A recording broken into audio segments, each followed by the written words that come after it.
Padre, queremos en esta mañana que tú puedas duplicar las fuerzas, puedas dar energía, Señor, en medio del cansancio o la enfermedad, que puedas permitir que tu palabra de Dios sea relevante en nuestras vidas, fresca, que nos motive a poder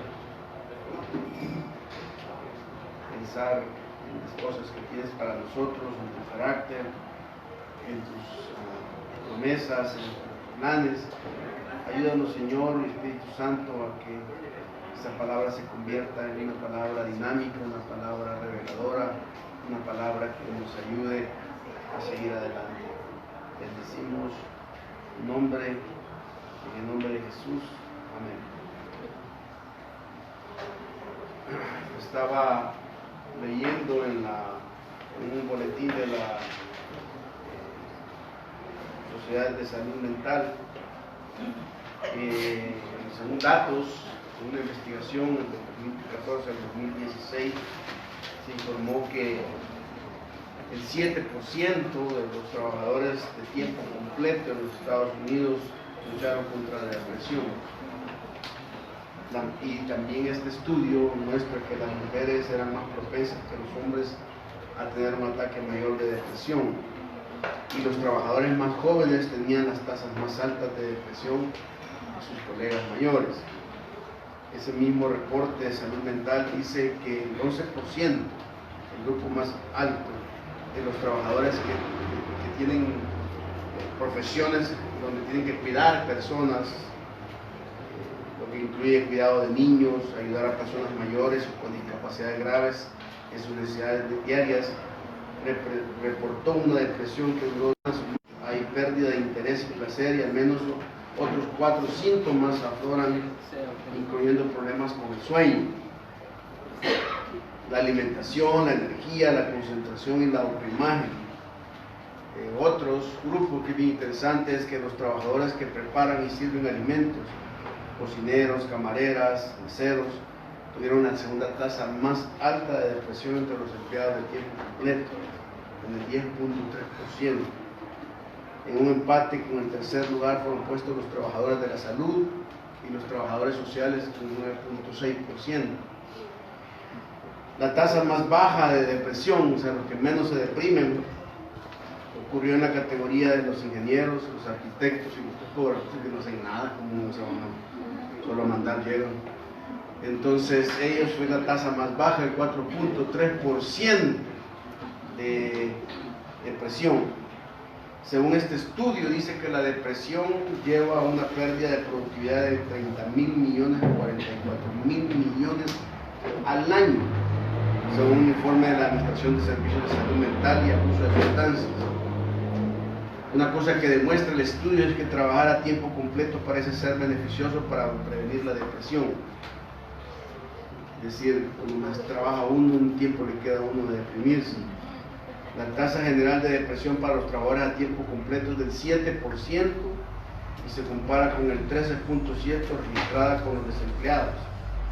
El informe clasifica puestos de trabajo por tasas de depresión. Es obvio que la gente tenemos la tendencia a deprimirnos, a tener estados de depresión y de fuerzas que nos hacen a nosotros perder toda objetividad en nuestras propias vidas. Creo que ningún trabajo, y si allí en ese estudio se hubiese hecho algún anexo o alguna cosa, creo que ningún trabajo es tan estresante como el de un profeta. Antes de su martirio, Esteban dijo: ¿hubo algún profeta al que sus padres no persiguieron? No es de extrañar entonces que esta profesión de los profetas, uno puede encontrar mucho en la Biblia, que los mismos profetas, hombres de Dios, tuvieron desánimo y depresión y pasaron por grandes momentos. Hemos estado hablando de los encuentros con Dios, hemos hablado del temor, hemos hablado de la amistad con Dios, hemos hablado de buscar a Dios con nuestro corazón, el fracaso. Hoy en esta mañana quisiera que nos enfocáramos en cuanto a un encuentro con Dios para superar el desánimo, la depresión. ¿Qué es lo que Dios hace con nosotros para cuando tenemos serios problemas de estados anímicos y de salud mental? Elías tuvo un encuentro con Dios para superar su desánimo, su depresión, y aparece en el primer libro de Reyes, capítulo 19. Abramos nuestras Biblias ahí, en primero de Reyes, capítulo 19. Acab dio a Jezabel, versículo 1 del capítulo 19 del primero de Reyes. Acab dio a Jezabel la nueva de todo lo que Elías había hecho y de cómo había matado a espada a todos los profetas. Entonces envió Jezabel a Elías un mensajero diciendo: así me hagan los dioses y aún me añadan, si mañana a estas horas yo no le he puesto en tu persona como la de uno de ellos. Versículo 3. Viendo pues el peligro, se levantó y se fue para salvar su vida, y vino a Beerseba, que está en Judá, y dejó allí a su criado. Y él se fue por el desierto un día de camino, y vino y se sentó debajo de un enebro, y deseando morirse, dijo: basta ya, oh Jehová, quítame la vida, pues no soy mejor que mis padres. Y echándose debajo del enebro, se quedó dormido, y aquí luego un ángel le tocó y le dijo: levántate, come. Entonces él miró, y aquí su cabecera una torta cocida, y sobre las ascuas y una vasija de agua, y comió y bebió y volvió a dormirse. Y volviendo el ángel de Jehová la segunda vez lo tocó, diciendo: levántate y come, porque largo camino te resta. Se levantó pues y comió y bebió, y fortalecido con aquella comida caminó 40 días y 40 noches hasta Horeb, el monte de Dios, y ahí se metió en una cueva donde pasó la noche. Y vino a él palabra de Jehová, el cual le dijo: ¿qué haces aquí, Elías? Y él respondió: he sentido un vivo celo por Jehová, de Dios de los ejércitos, porque los hijos de Israel han dejado tu pacto, han derribado tus altares y han matado a espada a tus profetas, y solo yo he quedado y me buscan para quitarme la vida. Él le dijo: sal fuera y ponte en el monte delante de Jehová. Y he aquí Jehová que pasaba, y un grande y poderoso viento que rompía los montes y quebraba las peñas delante de Jehová. Pero Jehová no estaba en el viento, y tras el viento un terremoto, pero Jehová no estaba en el terremoto, y tras el terremoto un fuego, pero Jehová no estaba en el fuego, y tras el fuego un silbo apacible y delicado. Y cuando lo oyó Elías, cubrió su rostro con su manto y salió y se puso a la puerta de la cueva. Y aquí vino a él una voz, diciendo: ¿qué haces aquí, Elías? Él respondió: he sentido un vivo celo por Jehová, Dios de los ejércitos, porque los hijos de Israel han dejado tu pacto, han derribado tus altares, han matado a espada a tus profetas, y solo yo he quedado y me buscan para quitarme la vida. Y le dijo Jehová: ve, vuélvete por tu camino, por el desierto de Damasco, y llegarás y ungirás a Hazael por rey de Siria. Y a Jehú, hijo de Nimsi, ungirás por rey sobre Israel, y a Eliseo, hijo de Safat, de Abel Mejolá, ungirás para que sea profeta en tu lugar. Y el que escapare de la espada de Hazael, Jehú lo matará, y el que escapare de la espada de Jehú, Eliseo lo matará. Y yo haré que queden en Israel 7,000 cuyas rodillas no se doblaron ante Baal, y cuyas bocas no lo besaron. Siempre que veo estos pasajes, son pasajes que han sido predicados por mucho tiempo, y una de mis luchas con respecto a estos pasajes es el hecho de que quisiera enfocarlo de una perspectiva más nueva, más fresca, no lo tradicional que se habla. Y al ver lo tradicional de los pasajes, a veces se cometen errores hermenéuticos, errores de interpretación. Por ejemplo, algunas personas dicen que Dios le habló a Elías en el silbo apacible, pero el texto no dice eso. Dios no le habló en el silbo. Dios motivó a Elías a salir, que le hablara por medio del silbo, pero el silbo no era que Dios iba. Y ahí es donde, digamos, usamos las figuras de que Dios nos puede ver en lo tranquilo y que no en lo agitado. Y es cierto, pero el pasaje realmente no tiene eso. La otra cosa del texto es que cuando le preguntamos, cuando Dios le dice, ¿qué haces aquí, Elías? Nosotros lo ubicamos como que Dios le está diciendo, ¿qué haces en la cueva? Pero en realidad el panorama completo no es realmente qué haces en la cueva, sino que la idea que Dios le está diciendo es qué haces aquí en este monte de Oreb. Porque Él está en el monte de Oreb, el monte Sinaí, donde Moisés había recibido toda la revelación del pacto y de todo lo demás. Entonces hay muchas cosas que el texto nos enseña y que a veces las hemos interpretado de una manera bastante ya tradicional, pero que le quita cierto sentido y cierto impacto a lo que Dios quiere hacer con Elías. En realidad sí Dios quiere curar a Elías de su depresión, pero su depresión va más allá de un estado emocional, es el resultado de una serie de factores y de circunstancias que ocurren en la vida de él. Es una mezcla de procesos. Entonces en esta mañana quisiera que tomáramos en el texto por lo menos 5 símbolos que hablan acerca de todo su proceso, de por qué Elías llega en ese momento, cómo Dios lo trata y cómo Dios lo restaura, cuáles son las causas, cómo es la cura de Dios en la vida de Elías para superar este problema de desánimo. El primer símbolo en el texto es una mujer. Esta mujer es Jezabel, cuyo papel en la vida del profeta desencadena la intimidación. Jezabel es la que provoca la amenaza a Elías. El segundo símbolo es un árbol, un pequeño arbusto, un pequeño árbol en donde el profeta refleja su desesperación. Allí el profeta grita, le dice a Dios que lo mate, que ya no quiere seguir.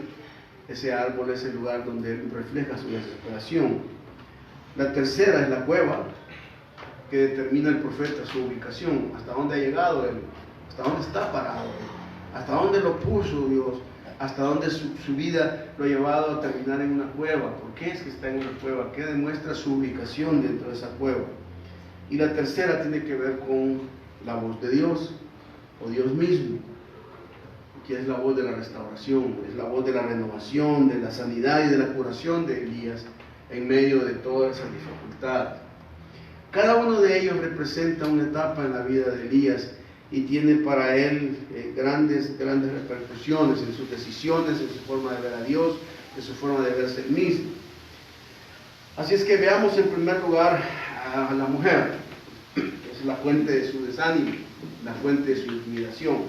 Los versículos 1 al 3 nos hablan de esta mujer. Dice: acá vio a Jezabel la nueva de todo lo que Elías había hecho y de cómo había matado a espada a todos los profetas. Entonces envió Jezabel a Elías un mensajero diciendo: así me hagan los dioses y aún me añadan, si mañana a estas horas yo no he puesto tu persona como la de uno de ellos. Viendo pues el peligro, se levantó y se fue para salvar su vida, y vino a Beerseba, que estaba en Judá, y dejó allí a su criado. Mucho se ha dicho de la manera en que Elías reaccionó ante esta mujer. Si ustedes leen el capítulo 18, es el famoso capítulo donde Elías se ha enfrentado a los profetas de Baal y ha matado a 400 profetas, ha hecho caer fuego del cielo, y él acaba de tener una gran victoria espiritual hablando. Y resulta que él ahora va al palacio, y su expectativa, después de que ha visto que todo el pueblo dice Jehová es Dios, Jehová es Dios, Elías es obvio que está esperando que la gente reaccione y tenga un avivamiento en su nación. Acab y Jezabel han sido los reyes más malos que han existido en todo Israel, porque no solamente eran reyes malos en cierto sentido, sino que Jezabel es una mujer que dentro de la Biblia es descrita como una hechicera, como una mujer que maneja las fuerzas espirituales ocultas. Todo el mundo espera que Elías, después de una victoria y de haber visto a Dios de esa manera, no le tenga miedo a una mujer. Pero es todo lo contrario. Pareciera ser que Elías, en cuanto la mujer habla, desencadena una intimidación tan grande en él, que él se derrumba inmediatamente y él cae en una situación de aflicción. Ahora, la pregunta que uno se hace es, ¿qué capacidad tenía esta mujer para intimidar a un profeta? O sea, ¿qué hace esta mujer? Porque Elías ni siquiera la conoce personalmente hablando, ha oído las referencias de ella, pero sabe que esta mujer es capaz de cualquier cosa, la conoce por referencia. Sin embargo, uno se pone a pensar si Elías dice, si me enfrenté a los profetas y cayó fuego del cielo, ¿qué me puede hacer esta mujer? Ahora, es obvio que en la vida de Elías hay una mezcla de ciertas emociones que lo están contagiando para caer en una situación como esta. Uno puede ser el cansancio de tanta actividad que ha tenido, de la dependencia. Otro, la euforia de la victoria le pudo haber dado a él como cierto relajamiento espiritual, porque no hay momentos más relajados cuando uno viene después de una victoria. Pero hay una cosa importante dentro de esto. Yo creo que lo que tenemos que ver esto es a nivel de guerra espiritual. Ustedes deben saber que la Biblia más adelante asocia a Jezabel con un espíritu demoníaco. Jezabel es la mujer que en la Biblia aparece y que la que ella trata de hacer es anular la voz profética. Donde aparece una Jezabel, hay un profeta que quiere ser anulado o una voz profética. Ahora, es obvio que cuando Jezabel toma la decisión de intimidar a Elías, todas las fuerzas espirituales que estaban bajo su dominio y la respaldaban cayeron sobre la vida de Elías. Y fue tan sobrenatural la fuerza que le derribó todo su estilo profético. Uno lo puede ver en todo el Nuevo Testamento, este espíritu de Jezabel. Por ejemplo, a Juan el Bautista lo mató un espíritu de Jezabel. ¿Por qué? Porque la mujer que manda a matar a Juan es una mujer controladora al estilo de Jezabel. Apocalipsis habla de que Jezabel hay un espíritu en la iglesia que controla a los siervos de Dios y los bota y los tira y los somete de una forma que anula toda la identidad del varón. Ahora, cuando uno mira esta evidencia de Jezabel, uno se da cuenta de que tiene tres características el espíritu de Jezabel. Número uno, es un espíritu controlador. La meta de Jezabel era controlar, y tiene tan controlado al varón que uno lo nota en el texto. Por ejemplo, uno nota que Acab está bajo el control de Jezabel, porque el texto dice que inmediatamente que Acab llega al palacio le va a dar reporte a la mujer y le dice, mira, fíjate que pasó esto y esto.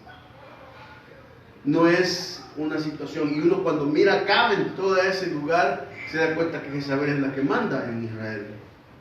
Y ella toma esa decisión y Acab corre a decirle a la esposa, mira, te mataron a tus profetas, le da un reporte. La otra cosa es que ella, cuando ve que es controladora, trata de controlar a Elías y le manda a otro hombre, a un mensajero. Dice que el hombre le llega y le dice, mira, dice Jezabel que te va a matar y que te va a acabar. La segunda cosa que uno mira en el espíritu de Jezabel no solamente es que es controlador, sino que es conspirador. Fíjense que una de las cosas que a mí me llama la atención es que esta mujer es especialista en conspirar y sembrar el terror por medio de lo que dice y de la manera en que somete al varón.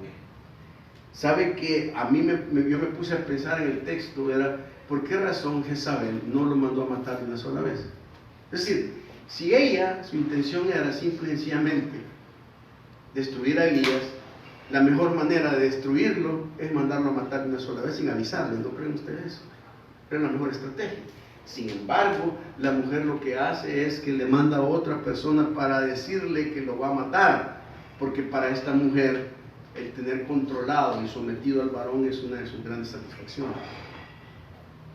Con esa manera ella se iba a sentir encima de Elías, y lo logró, porque Elías, cuando vio que Jezabel lo mandó a amenazar, él se sintió totalmente desfasado. Entonces esta mujer es controladora, es conspiradora, pero también es cegadora, porque lo que hace es que hizo que Elías perdiera el enfoque del Dios al que estaba sirviendo, y vio a Jezabel y dijo, no me va a matar. Entonces, ¿qué es lo que hago? Me voy huyendo. Y se va a 240 kilómetros lejos de Jezabel. Y pierde todas las perspectivas que había tenido en su lucha. Ahora, esto es bien interesante porque esta mujer tiene una fuerza tan grande que doblega a Elías y lo deja tan intimidado que lo que hace es huir y le destruye todo su fundamento.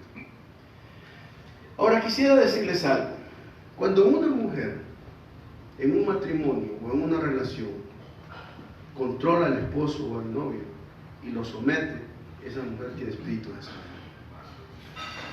Cuando la mujer se jacta de que al marido lo hace para donde puede hacer, o el varón lo hace para donde quiere, y pues lo pone aquí, lo pone allá, esa mujer tiene un espíritu de Jezabel. Es controladora, es conspiradora y es cegadora. Por eso es que en la vida cristiana nosotros no podemos encontrar en nuestras parejas cristianas mujeres que se jacten de manejar a los maridos como quieran. Y cuando un hombre se deja manipular y conspirar de una mujer en su propia vida, simple y sencillamente ha perdido de vista la razón por la cual es varón. Por eso es tan importante ver que la Biblia habla con la relación entre el hombre y la mujer, una relación de cabeza y de cuerpo. Pero hermanos, cada vez más uno puede ver que hay mujeres que se jactan y hasta se regocijan en demostrarle la manera en que tienen sometido a sus maridos. Y hay maridos que están tan sometidos que ni siquiera pueden tener una propia identidad de esa mujer, porque el espíritu que lo gobierna lo que ha hecho es destruir el espíritu del varón. ¿Y saben qué es lo más interesante? Cuando una mujer se comporta como hombre y un hombre se comporta como mujer, se ha dado vuelta a todo el patrón original de Dios. Totalmente. Y ese matrimonio o esa relación no va a funcionar, aunque las personas puedan decir que van bien. Nosotros en la iglesia donde estábamos había un matrimonio donde la esposa tenía espíritu de Jezabel, y ella siempre se jactaba y decía que en su casa nunca habían habido problemas con su esposo, jamás, y que ella jamás había tenido un problema. Y un día, cuando yo le estaba diciendo, me molestó tanto que o sea que tu esposo no te discute ninguna cosa a vos. No, nosotros no tenemos ningún tipo de cosa. Le digo, ahí es cuartel. O sea, alguien tiene el poder total para someter a los demás y que digan, Señor, sí, Señor. ¿Me entienden? O sea, ¿por qué es que una persona... Y miren, hay muchas armas que la mujer, porque ustedes van a ver a Jezabel más adelante. Jezabel es una mujer en su plenitud como mujer. Pareciera ser que era una mujer hermosa, que utilizaba sus atributos como mujer para dominar el espíritu del varón. Por eso es que ustedes verán que hay muchos hombres que caen bajo la fórmula de la mujer, porque la mujer lo ha utilizado sexualmente o los ha sometido a través de sus encantos, sus atributos. Cuando Dios declara que Jezabel va a ser juzgada, le manda a decir a Jehú, que es un rey de Israel, que la tiene que matar. Y cuando Jezabel es confrontada, uno se da cuenta que Jezabel antes, cuando sabe que el rey va a llegar, ya acaba muerto, y que el rey va a llegar, dice el texto que se fue a arreglar y se pintó los ojos y todo lo demás para salir al balcón a recibir a Jehú.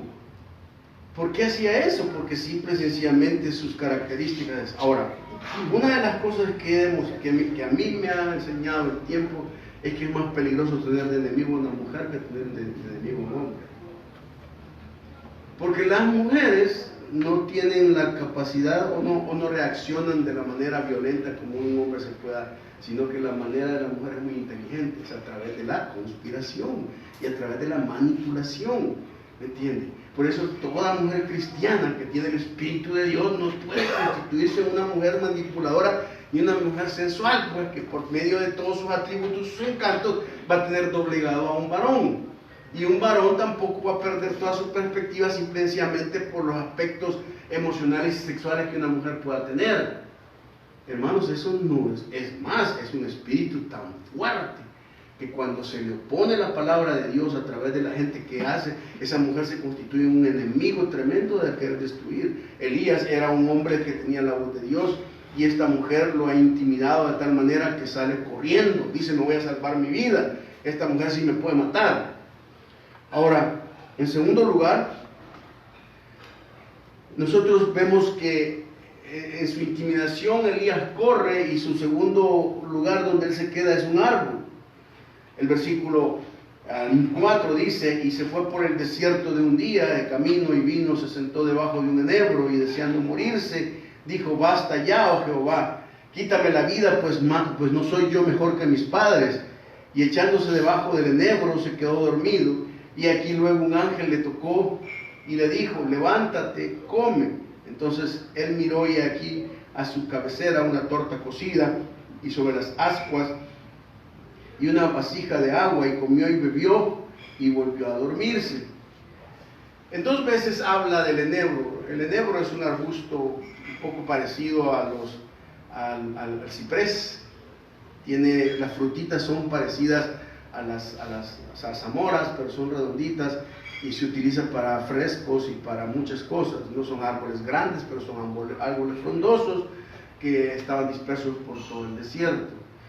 Me llama la atención que una persona, cuando empieza con una desesperación en su depresión, empieza con varios síntomas. La primera cosa que uno mira en estas personas es que les encanta la soledad.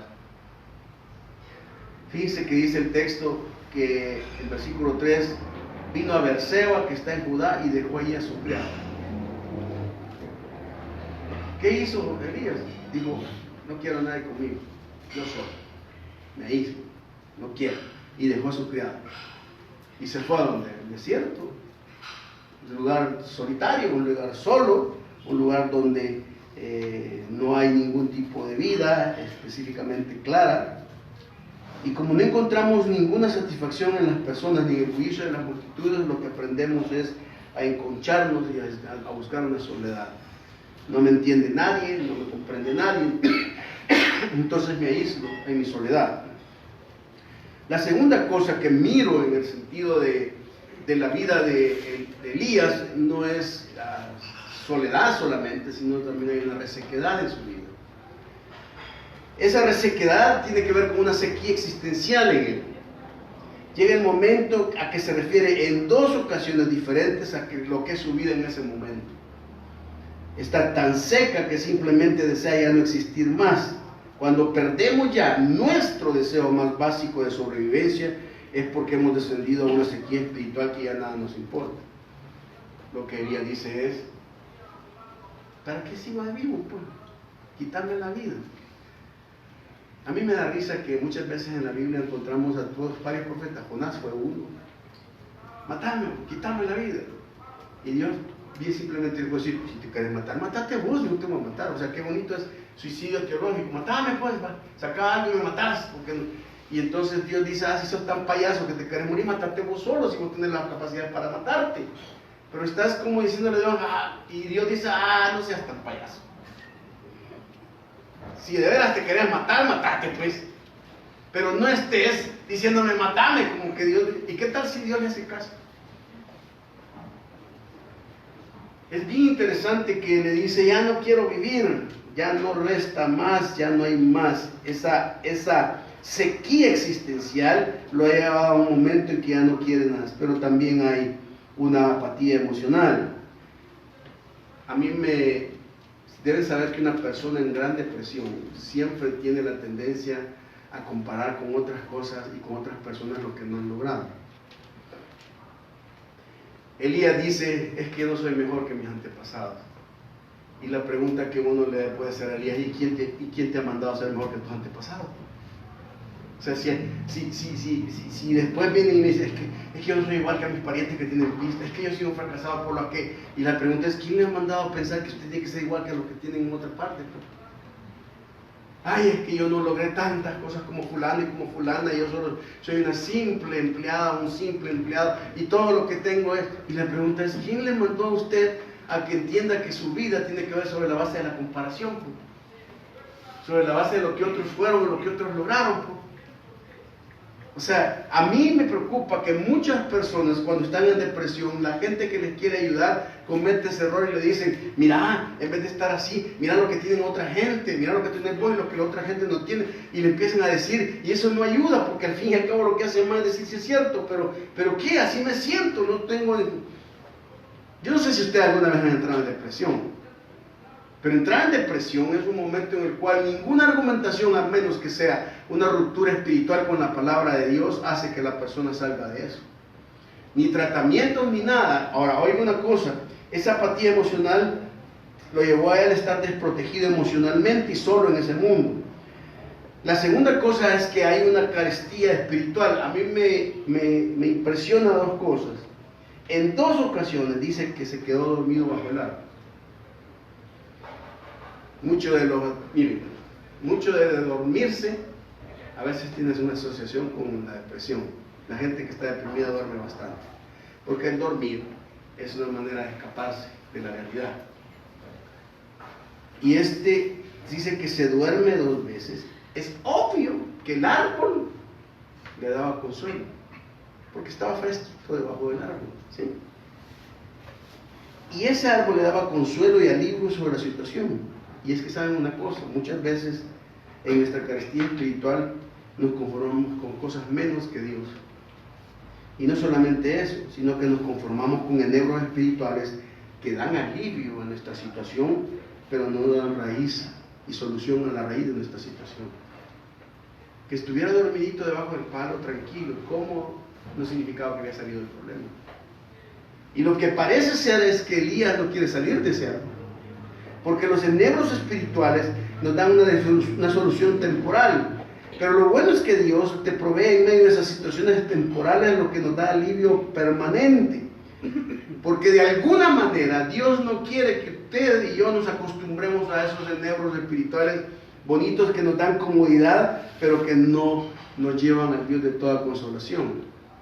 ¿En dónde está refugiado usted? Puede ser que su trabajo sea un buen trabajo y le esté dando satisfacción y ahí esté tranquilito y pueda dormir bien por eso, pero no significa que esté solucionando todos sus problemas, no significa que realmente esté saliendo de eso.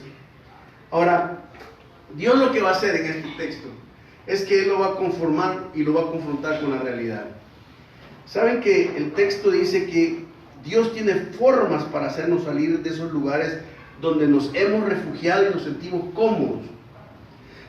Si uno observa el proceso de Dios para que Elías salga de ese lugar, tiene que ver con que está bien dormir para recuperarse, pero no dormir para invernar. Uno no puede dejar de dormir aquí si antes no te ha tocado Dios.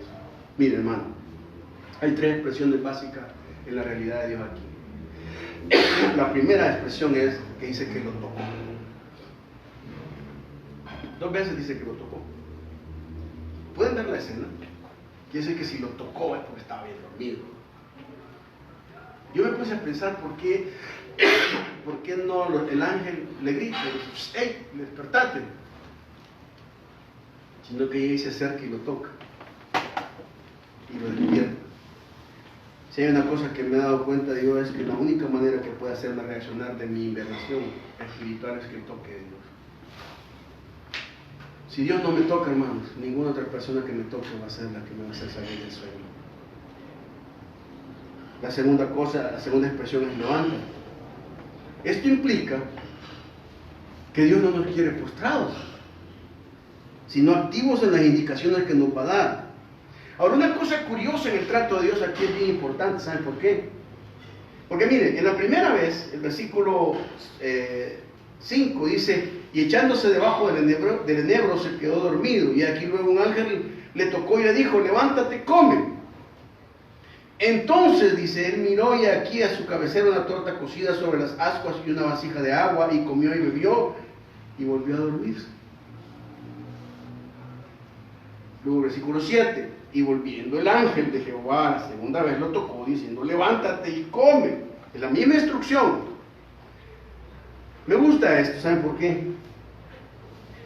Porque Dios tiene una realidad motivacional para nosotros.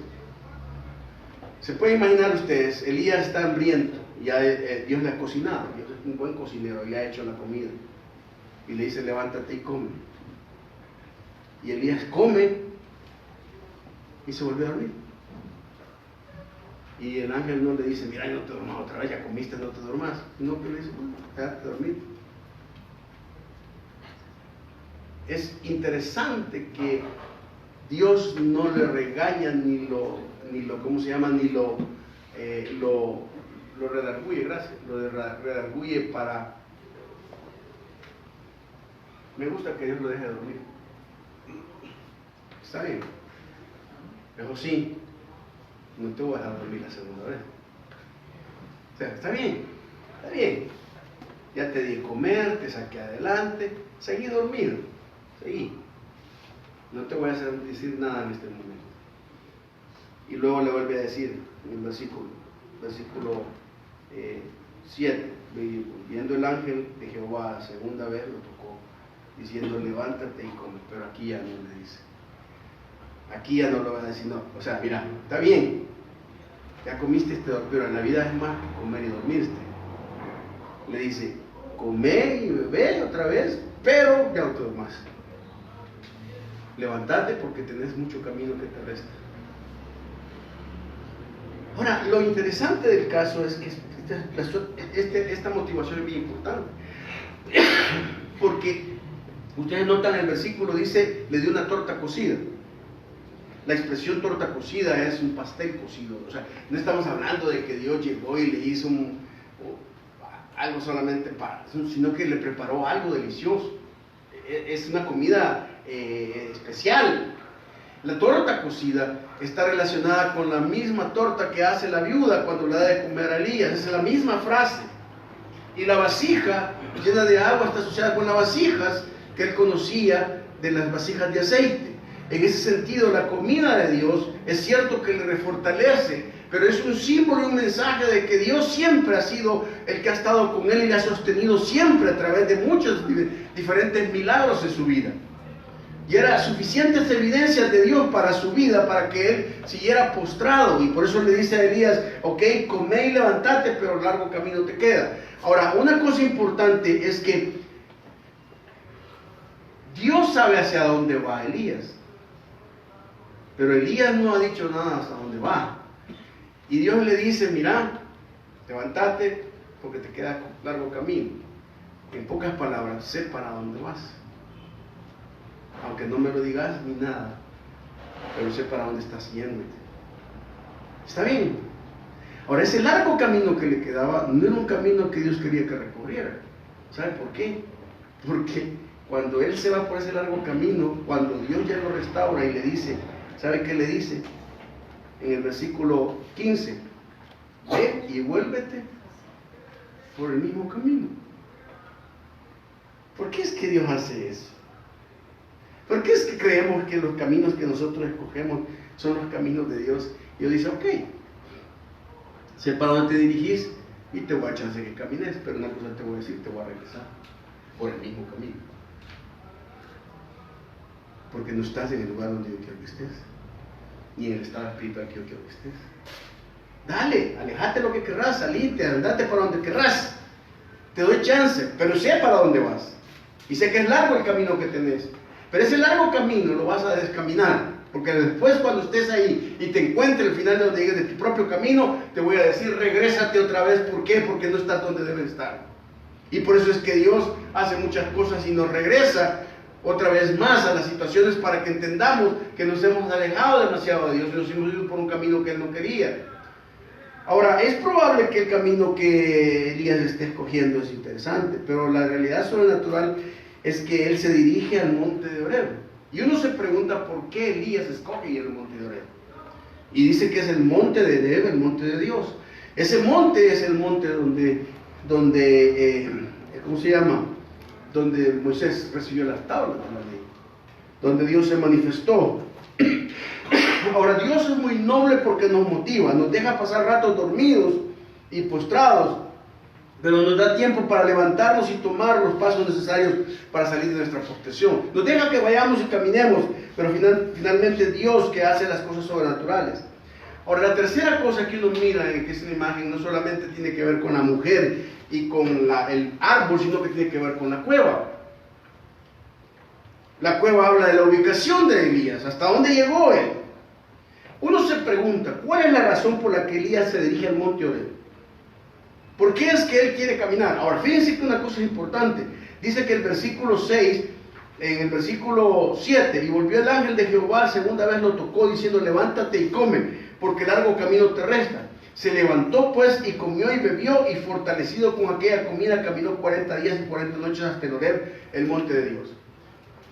Una cosa que me puse a pensar es que aquí, en la segunda vez, Dios nos pone cuál es el menú que le da a Elías.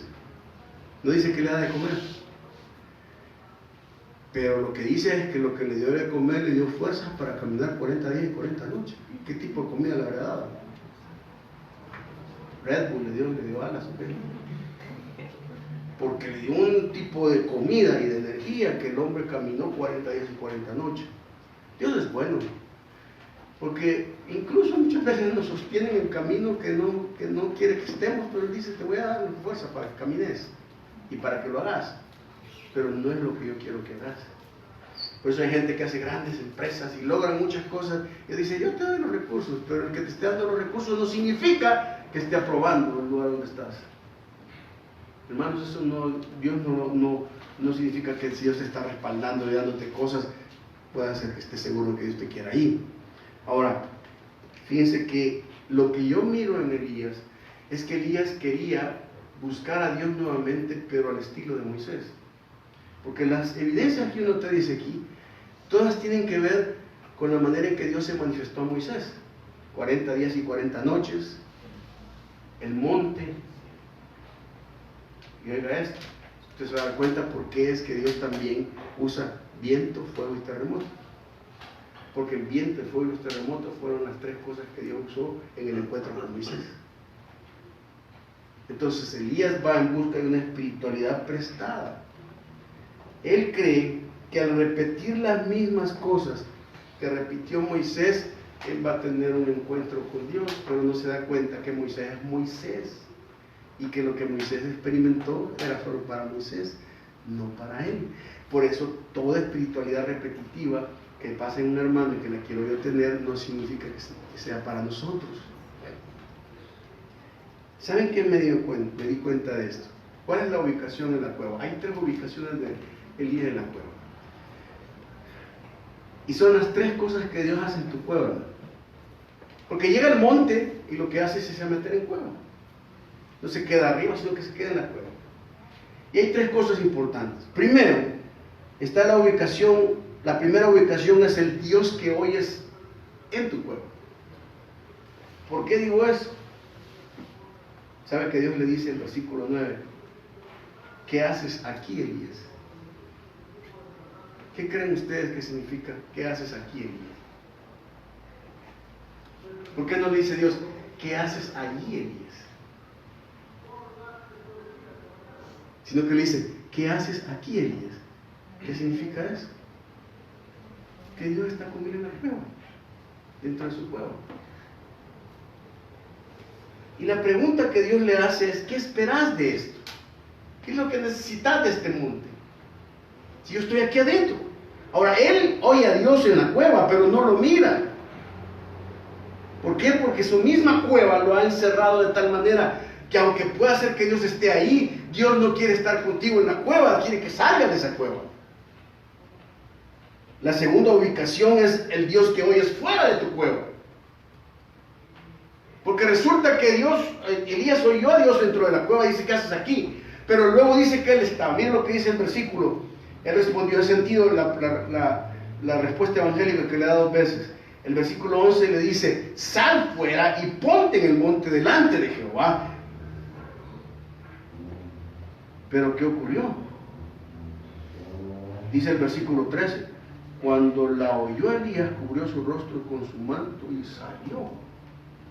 Quiere decir que lo del viento, lo del terremoto y lo del fuego, lo oyó dentro de la cueva.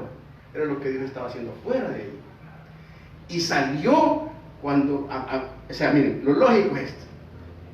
Primero hay un ventarrón y un tornado, y ustedes oyen todo eso, y Dios dice, wow, ahí está Dios en ese tornado, pero no estaba ahí. ¿Por qué creen ustedes que Dios tiene que aclarar y decir, pero Jehová no estaba en el tornado? Porque Elías está oyendo a Dios fuera de su cueva, adentro de su cueva, pero no está experimentando verlo. Entonces él puede confundir las manifestaciones de Dios. Hay un gran ruido con el viento, luego hay un gran fuego y luego hay un gran terremoto. ¿Ustedes creen que un terremoto no lo haría salir a uno de una cueva? ¿Qué creen ustedes? ¿Dónde está más seguro en un terremoto? ¿Dentro de una cueva o fuera de una cueva? Y lo curioso es que Elías por el terremoto no sale, se queda ahí adentro. Y es que nos cuesta salir de la cueva, fíjense. Porque la cueva, como el enebro, son refugios temporales que nos dan satisfacción y nos dan comodidad. Elías sale cuando ya después de que ha oído tanta bulla, temblores, fuego, viento, dice que se quedó callado ahí. Y a mí eso me gustó. ¿Saben por qué? Porque dice el versículo, en el versículo 13, y tras el fuego un silbo apacible y delicado. Y cuando lo oyó Elías, cubrió su rostro con un manto y salió y se puso a la cueva, a la puerta de la cueva. ¿Saben qué me llamó la atención? Yo esperaría que Elías saliera con el manto así, en un temblor, en un terremoto y en el viento fuerte. ¿No creen ustedes? O sea, como que sale, me cae en cuentas, pero sale de la cueva con el rostro cubierto cuando hay un silbo apacible. ¿Por qué creen que reacciona así el día? Es que miren, hermanos, cuando uno realmente pierde la perspectiva de Dios, se mira ridículo y hace cosas extrañas. Y oiga lo que hace Dios. Fue cuando él salió que le dijo, ¿qué haces aquí, Elías? Entonces, la ubicación es el Dios que está contigo en la cueva, es el Dios que hoy es fuera de tu cueva, pero es el Dios que ves al salir de tu cueva lo que Dios quiere que haga. Y le vuelve a decir, Elías, ¿qué esperas de lo que estás haciendo aquí? ¿Qué quieres de esto? ¿Qué necesitas? Y vuelve a repetir la misma frase palabra por palabra, como evangélico repetidor de versículos de la escuela dominical, dice, he sentido un vivo celo por Jehová, Dios de los ejércitos. ¿Y creen ustedes que es cierto eso? Porque los hijos de Israel se han dejado tu pacto, han derribado tus altares y han matado a espada a tus profetas, y solo yo he quedado y me buscan para quitarme la vida. Fíjense que la primera vez que Elías le dice, ¿qué haces aquí? Él le dice, estoy aquí por esto. Y Dios le dice, sal de tu cueva. Ahora mire lo que le dice Dios. Ok, déjame decirte que para tus 4 quejas tengo 4 respuestas. Número 1, lo que yo espero de ti no es que estés metido en esta cueva, sino que te salgas y regreses otra vez a donde estabas y te volvás por tu mismo camino. O sea, que tienes que regresar otras 40 días y otras 40 noches. O sea, miren, son 80 días y 80 noches. 40 que usted las camina usted solo y 40 que viene con Dios porque dijo que regresara. Siempre hay un doble esfuerzo cuando nos alejamos de Dios. Pero lo interesante del caso es que le dice, va, mira, con respecto a que han abandonado, los enemigos han hecho esto, ok, te vas y dice, y vas a ungir a Hazael por rey de Siria. 2, estás hablando de que han derribado los altares y todo lo demás, ok, vas a ungir a Jehú, hijo de Ninsi, por rey sobre Israel. Él va a cargarse esa tu queja. Me buscan para quitarme la vida y solo yo he quedado. Y Dios dice, ok, te vas a ir a ungir, ya no quiero que andes tan solitario, sino como que un chero, y te vas a buscar un discípulo. Y buscas a Eliseo y él va a ser tu sucesor. Y oiga lo que le dice al final. Y en cuanto a que solito estoy y que no hay nadie que déjame decirte que yo he reservado 7,000 rodillas que no se doblan ante Baal. Elías no está solo. Yo controlo todo. ¿Saben qué me encanta? Porque la restauración de Elías tiene que ver con esas respuestas. La restauración de Elías es, número 1, ponerte a servir. O sea, la idea es, ya deja de estar tan ensimismado lo que te está pasando y ponerte a servir. 2, transformar a las personas, a las estructuras. Y 3 le dice, simple y sencillamente no está solo. Hay gente que yo tengo que estar trabajando la obra de Dios. Ahora, al final lo que me impresiona de esto es que Dios tiene un plan, conoce las personas que va a usar, porque Elías no conocía a Jehú, ni conocía a Hazael, ni conocía a Eliseo, pero Dios sí lo conocía. ¿Y sabe qué es lo más interesante? Una de las cosas que Dios hace para sanar tu depresión es utilizar su servicio, pero también el interactuar con personas a las que Dios va a poner en tu camino para que te sirvan, para que te saquen adelante. Y Dios le dice, ungilos. ¿Saben qué pasó? Dice que Elías no ungió a Hazael ni ungió a Jehú, solo ungió a Eliseo. Pero lo que me llama la atención es que Eliseo ungió a Hazael y a Jehú. Entonces lo que Elías dice es, ok, ya no me queda tiempo para irme a meter con un político, entonces, ¿qué voy a hacer? Voy a buscar a un siervo, al que preparo, y a través de él yo unjo. No hay evidencia que Dios le reclamara a Elías que no lo hizo, pero sí lo hizo a través de otros. Eso es una de las grandes virtudes. ¿Saben que una de las mayores virtudes que nos hace salir de las depresiones es el hecho de que somos útiles para otras personas y verlas desarrollarse? Esas personas nos ayudan a nosotros, nuestra autoestima, y decir, wow, por lo menos este ha hecho esto, preparar a otra gente. Hermanos, nosotros tenemos toda una bendición de parte de Dios en nuestras vidas. Si vivimos en una cueva, Dios quiere que salgamos de esa cueva para poder expresar y experimentar su vida. No deje que la depresión y la intimidación espiritual lo haga a usted perder de perspectiva, porque como dice la palabra, levántate y come, porque el largo camino te resta. La idea es, vive otra vez, toma decisiones de vida y camina, porque no se ha acabado tu vida. Dios tiene muchas cosas para ti, mi hermano. Largo camino te resta, no estás en las últimas. Vamos a orar. Señor, queremos en esta mañana agradecerte por tu palabra. Gracias, Señor, porque ella nos nutre y nos orienta en cuanto a nuestras decisiones de vida. Bendecimos tu santo nombre, Señor. Gracias porque nos alimenta y nos sostiene. Gracias en el nombre de Jesús. Amén.